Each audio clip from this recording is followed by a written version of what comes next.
Welcome to On the Ballot with Ballotpedia, where we connect people to politics by providing neutral, nonpartisan, and reliable information on our government, how it works, and where it's headed. I'm Jeff Pallett, and thanks for being with us today. In less than 1 week, we'll have a new president, with Donald Trump set to be sworn into office for the second time.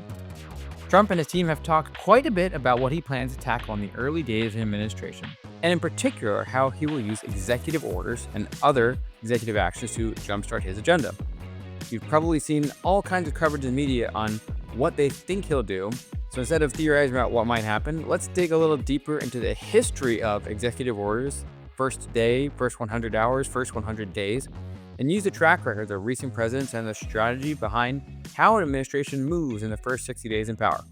I'm joined now by Ellen Morrissey, Ballotpedia's expert on all things related to the presidency and federal government. Ellen, welcome back and good to see you. Thanks for coming on the show today. Hey, thanks for having me. Happy to be here. So let's talk a little bit about the basics. We hear so much about executive orders, and listeners might not realize that there's a little more to it than just as simple executive orders. There are three different types of executive actions. There's executive orders, administrative orders, and presidential proclamations. Can you walk us through the differences between those three types of actions? For sure. Yeah.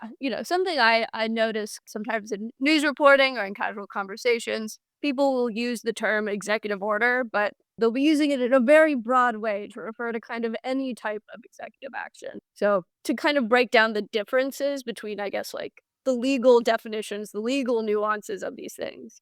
An executive order is a directive that the president writes to officials within the executive branch, requiring them to take or stop some action related to policy or management. There are some kind of requirements surrounding like how they are reported, how they are written, including they are numbered, they get published in the Federal Register, they cite the legal authority by which the president is making the order. So that could be a law that was passed saying, oh, the president has the authority to issue this order about this thing. And the Office of Management and Budget is also required to issue a budgetary impact analysis for each of these orders. Some examples of executive orders, a recent one from September 2024 included one called Combating Emerging Firearms Threats and Improving School-Based Active Shooter Drills. Some of the kind of main things that this involved was the president ordering, the Office of the Attorney General, several other offices to take certain actions. And that's kind of pretty typical of what an executive order looks like. It's the president saying, hey, this is an executive agency. I want you to do this thing. But they can also have to do with other things, union disputes or foreign policy. It depends. Some especially famous executive orders from throughout history include the Emancipation Proclamation was an executive order, and the order issued by FDR during World War II to establish the internment of Japanese Americans was also an executive order. So lots of very historic ones, but there are also ones that are pretty kind of small and forgettable and bureaucratic. That makes a lot of sense because, one of the really interesting things with executive orders and administrative orders and proclamations is that the presidential administration that's coming into office can prepare these in advance. Donald Trump can walk into day one and have a large number of papers basically ready for him to just sign. There isn't any congressional vote that has to happen. They've had their team assembled now for weeks, so there's quite a bit of activity that could happen on day one in this respect. So let's talk about administrative orders now. So how do those differ from executive orders? Yeah, so administrative orders are a bit more limited in scope. The kind of point of distinguishment that I saw was, executive orders are about like managing the executive branch, while administrative orders are kind of more in the weeds about fine tuning how the administration and the kind of bureaucracy of it works. Administrative orders include documents like presidential memoranda and notices. These are instructions directed at executive officials, but they are not numbered and they don't have the same publication requirements. For instance, the Office of Management and Budget is not required to issue budgetary impact statements on these orders. A recent order issued by the Biden administration at the end of the presidential term, they've been doing a lot of stuff about kind of, preparing for the transition. So a recent memorandum was titled "On the Designation of Officials of the Office of Personnel and Management to Act as Director," which is basically the Office of Personnel and Management is part of the White House office, part of the Office of the Executive, and basically saying, here's how that transition will work should the director of the office resign. Here is who would be in charge until a new director is appointed, that kind of thing. So a bit more administrative, bureaucratic, a bit more limited in scope. Bit more in the weeds, yeah. Yeah, okay. Exactly. All right, and let's talk then about proclamations. How is that different? So proclamations, these are a type of executive directive that they are numbered and signed by the president, but these are usually related to private individuals or ceremonial events like holidays and commemorations. Something I've noticed watching, we maintain like counts of all of these types of different orders on Ballotpedia, and so I watched them come in pretty closely. We tend to see a lot of proclamations on the last day of the month, and they are declaring the upcoming month to be XYZ month. One this January was proclaimed to be National Mentoring Month. There was a proclamation on National Mentoring Month issued December 31st. So that's kind of typically what proclamations look like. Gotcha. And let's take a quick look at the numbers here then. So, from the past few administrations, from the data we have on hand, what's the typical breakdown? Do we see large volumes of proclamations and there's actually only a handful of executive orders? Is it more like 50-50, 33-33, 33? Where do we typically see the concentration of these kinds of executive actions take place?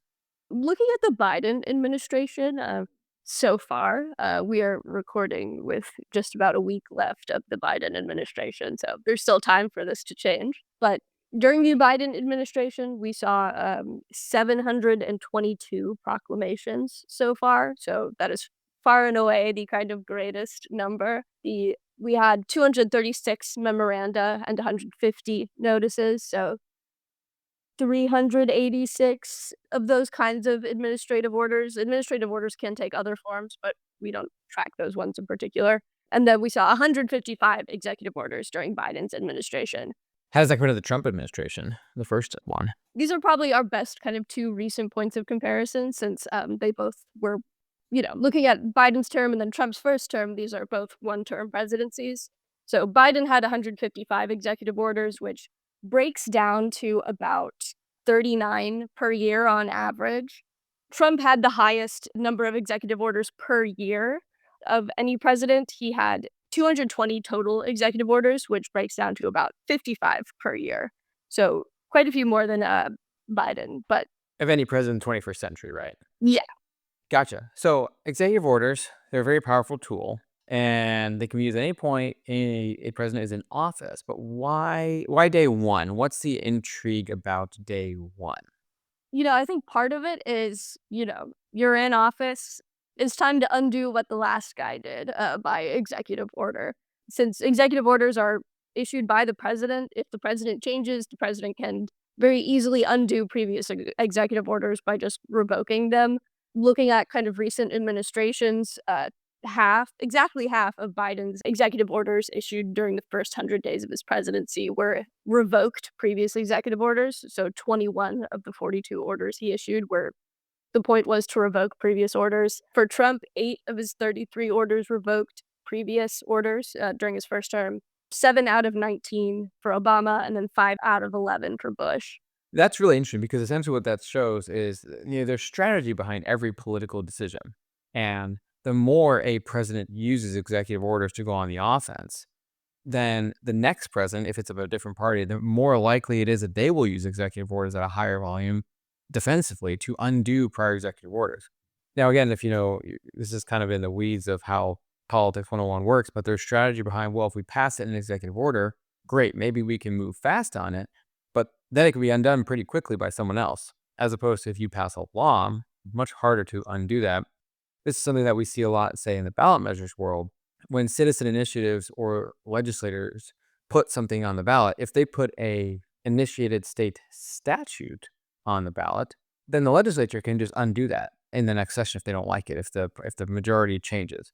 Whereas if you pass a constitutional amendment that takes more votes, it's harder to change, which leads to the strategy behind organization trying to decide if they think they can actually get it passed one way or the other. It's harder to undo, but it's easier to get it accomplished the first time. So same thing happening here with executive orders.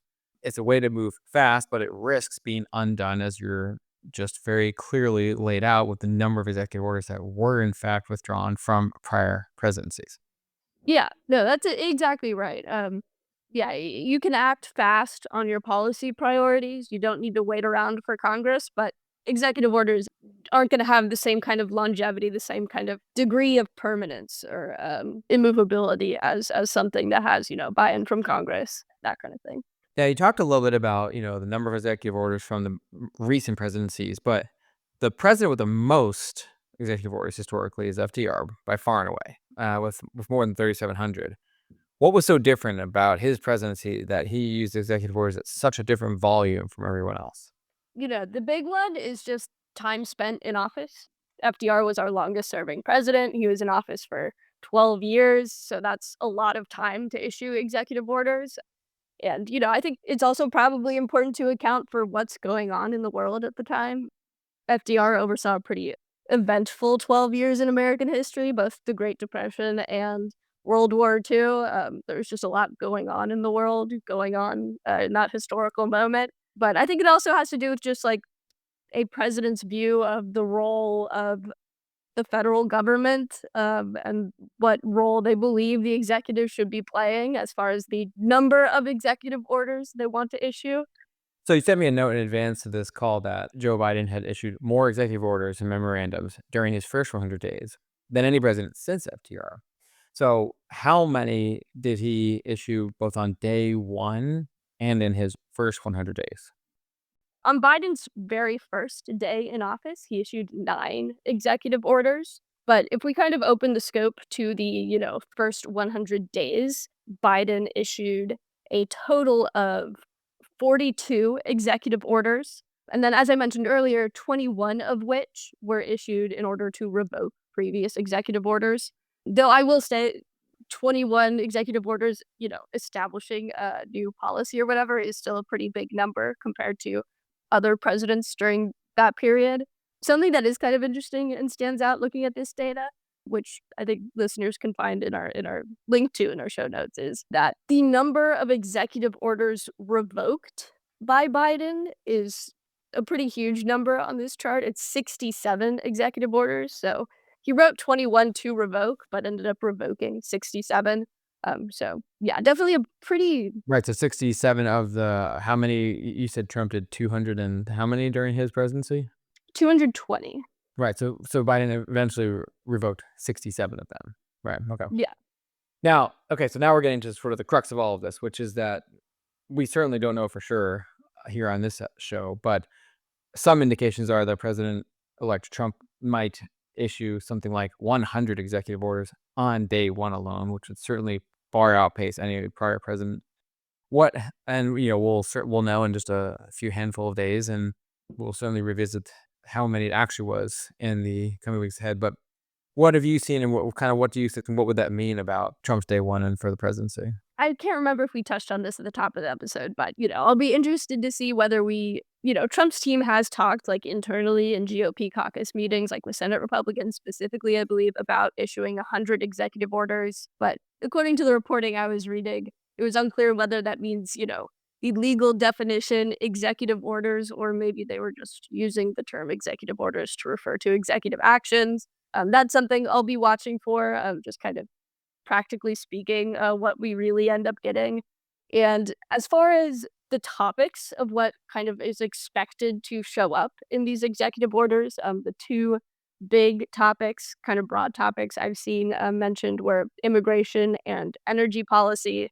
And then I also saw tariffs mentioned. That was a big campaign promise from Trump, was changing our tariff policy. And then I'll be interested to see how it compares. I would assume we will once again be seeing Trump go and overturn some of Biden's executive orders. I'll definitely be watching to see kind of what volume that ends up being. This is a little bit of an interesting inception sort of concept, but if you revoke a presidential executive order that had also revoked a presidential executive order, does that therefore automatically reinstitute a prior executive order, right? I mean, this gets really complicated when you think about it. But if President Biden revoked one of President Trump's executive orders from his first administration, and now second administration, President Trump revokes the executive order that revoked his prior one, does that just automatically reinstitute it, or does it not work that way? And what he actually has to do is reissue the original executive order to begin with. These are the complicated, interesting issues that legal scholars will figure out. Definitely. And I think also something that I think is kind of related to that to watch for is, like, whether these are single issue executive orders or whether it's kind of a more widespread executive order, you know? We'll say more about that. What does that actually mean? We know what that means in the ballot measures world, where there are single subject rules in some states, but how does that play out within executive orders? Well, I think, looking at kind of Biden's numbers during the first 100 days, we can kind of maybe get at that. Biden only issued 21 executive orders to then revoke 60 some executive orders. So those 21 orders covered, the revocation of more than one order, you know? So there might be kind of multiple things happening in just one order. Yeah. It's a question of like scope, whether it's a wide scope in this executive order or whether it's a very Okay. like narrow scope, just split into a lot of executive orders. That'll be kind of interesting to see. And I do wonder whether that might factor into kind of that 100 number or not. So, there might be a huge number of executive orders, but I wonder if the content, I guess, will match that huge number based on the scope of each order. That's a great point. Yeah, we will certainly all find out next week, but it could very well be that, it'll be 100 executive orders because maybe he's breaking them out into short, succinct, single subject executive orders, or maybe something else entirely. So we will find out soon enough.